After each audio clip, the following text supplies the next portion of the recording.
वैदिक पर्सपेक्टिव के इस YouTube चैनल को सब्सक्राइब करें, वीडियो को लाइक व शेयर करें।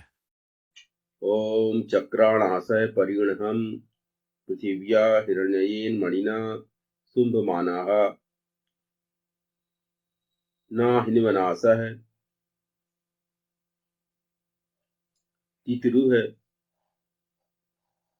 ते इंद्रम परिस्पसो अदधात सूर्येण। चक्रों वाले हैं, सर्वथा घेरे हुए को पृथ्वी के हिरण्यमयी द्वारा शोभायमान। नहीं किया पार उन पीड़ितों ने इंद्र को, सर्वथा धारण किया स्पस ने सूर्य द्वारा। ये ऋग्वेद के 33वें सूक्त का प्रथम मंडल के 33वें सूक्त का 8वां मंत्र है। वो व्यक्ति एक्चुअल में ये चाहता है कि ये सब चीजें खत्म होनी चाहिए। जो मतलब आदर्श जैसे राज्य नायक होना चाहिए, वो व्यक्ति वास्तव में वैसे उसके लिए प्रयास करता है।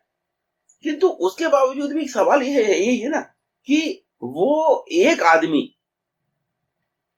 कोई एक गांव को तो कंट्रोल नहीं कर सकता ना। तो हम जो है अपने लेवल पर उस काम को अगर नहीं कर रहे हैं तो वो काम नहीं होगा। हम निश्चित नहीं कर रहे हैं कि जैसे हमारे नगर में या हमारे नगरांश में कोई भूखा नहीं है। भाई नगरांश क्यों वार्ड मेंबर क्यों बनाए जाते हैं? कोई भी भूखा अगर रह रहा है तो कहीं ना कहीं तो रहेगा ना वो आदमी, या तो किसी न किसी शहर में रहेगा या किसी न किसी गांव में रहेगा। तो जिनका वो क्षेत्र है, अगर वो कंफर्म करें कि भाई कोई व्यक्ति भूखा नहीं रहेगा, खत्म है भूखमरी। भूखमरी खत्म करने के लिए कोई प्रॉब्लम है क्या? कहीं क्या खाने को नहीं है क्या? अन्न नहीं है क्या? या अन्न नहीं प्रोवाइड नहीं किया जा सकता क्या? क्या है इसमें? कोई प्रॉब्लम नहीं है कहीं। किंतु वही दिक्कत है कि ईमानदारी नहीं।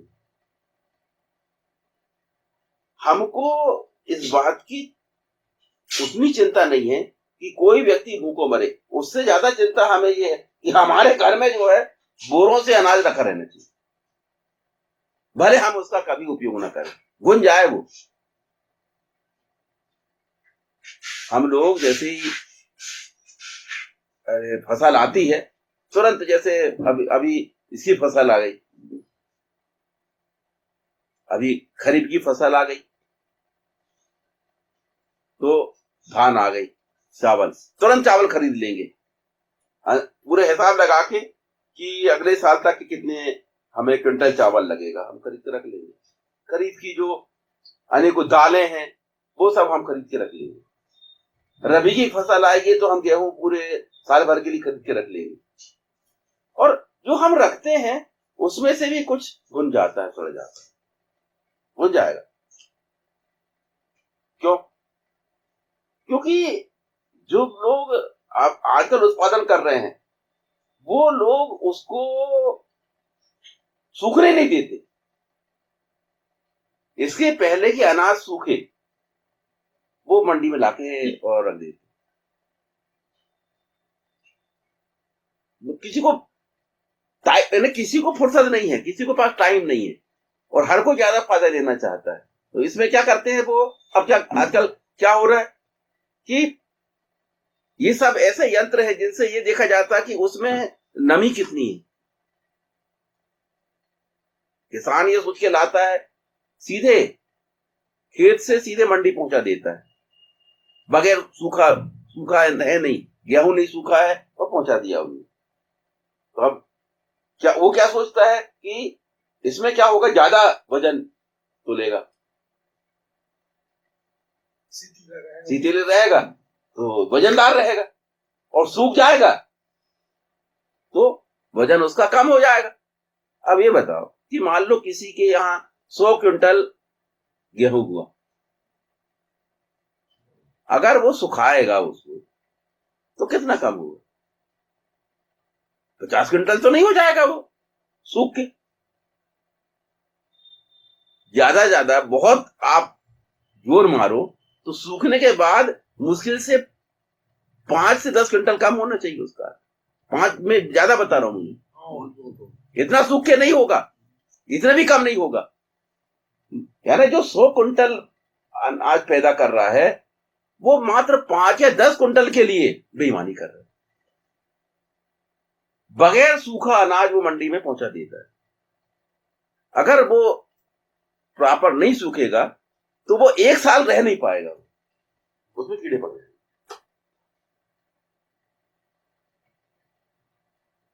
अब किसान को जल्दी पैसे बनाने की पड़ी, उसको इससे मतलब नहीं, वो उसके आजकल सब हार्वेस्टर से खेती होती है, तुरंत गेहूं बनता है वहीं खेत में कटाप से,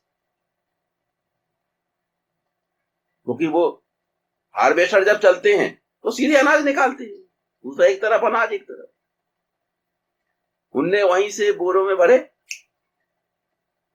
और मंडी सेक्टर में डाल। अब वो मंडी में पड़ा रहता है, फिर वो यंत्र से उसकी परीक्षण करते हैं कि इसकी आर्द्रता कितनी है इसमें, तो वो उस हिसाब से रेट लगाएंगे। हम एक बेकार की कोशिश करते हैं कि उसको जो कि त्यों लाके रख दिए, क्योंकि हमको उसका रेट तो मिलेगा नहीं ना। अरे यहां सब जगह जो है वो सब भ्रष्टाचार,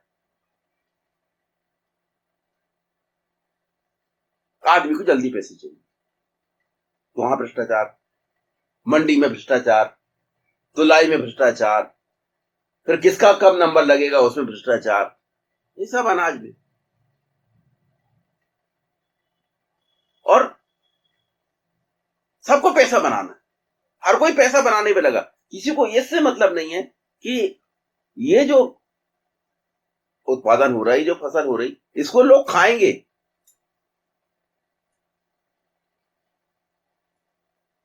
किसी को मतलब नहीं है, ज्यादा वो हुआ उठाया उनने, अब जब व्यापारी के पास जाता है उठाया उसने और उसमें कीटनाशक डाल दिया, उसको मालूम है कि ये तो सूखा नहीं है प्रॉपर, गेहूं जो है सही ढंग से सूखा नहीं, तो वो उसमें क्या कर देगा,